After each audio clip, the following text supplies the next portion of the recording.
तो so guys देखिए sister हमारा वीडियो देख के आ गया है हमारा पास। तो बोले मौसम भाई आप बहुत अच्छे वीडियो बनाते हैं, आप बहुत अच्छे इंसान हो। तो देखिए हमारा मौसा तो क्या बोले सिस्टर से मुँह से सुनिए आप लोग, हमारे जितने भी फैन फॉलोअर्स है बोलिए सिस्टर। কি বলবো, বলার তো আর কোনো ভাষা নেই। দাদা অনেক ভালো মনের মানুষ, ওই জন্য দাদার সঙ্গে আমি দেখা করতে এসেছি সেই বর্ধমান থেকে ছুটে। এর আগেও দাদার সঙ্গে আমার দেখা হয়েছিল মিটআপ অনুষ্ঠানে, যেখানে পলাশি মিটআপ অনুষ্ঠান হয়েছিল, কিন্তু দাদা তো খুব ব্যস্ত মানুষ, দাদার সঙ্গে সেইভাবে আমাদের কথা হয়ে উঠতে পারিনি। তাই আজকে আলাদা করে দাদার সঙ্গে ভিডিও বানাতে চলে এসেছি। দাদার 7.5 লাখ পরিবার, মানে আমি সে কোথায়, দাদা কোথায় আমি কোথায়, কিন্তু দাদা কিন্তু বিন্দু মাত্র অহংকার নেই।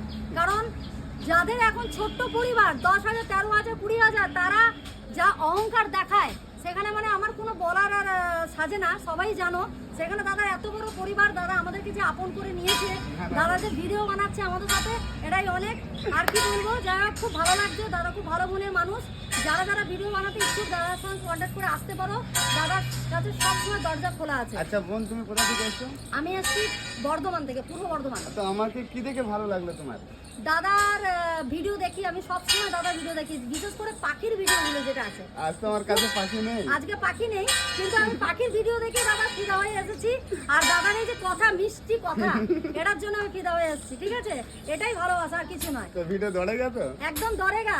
अरे ना दौड़ेगा तो कैसे चलेगा, एकदम दौड़ेगा दौड़ेगा। तो चलिए सिस्टर बोल दिया है ठीक है। देखो वीडियो दौड़ना चाहिए गाइस, सिस्टर आए हैं मेरे पास, देखिए वीडियो दौड़ना चाहिए गाइस। एकदम दौड़ेगा, तो हमारे जितने भी फैन फॉलोअर्स है सिस्टर को भी फॉलो करना, ठीक है? एकदम एकदम। ठीक है हाँ तो एकदम टाटा एकदम। सिस्टर, चलिए सिस्टर हाथ मिलाइए।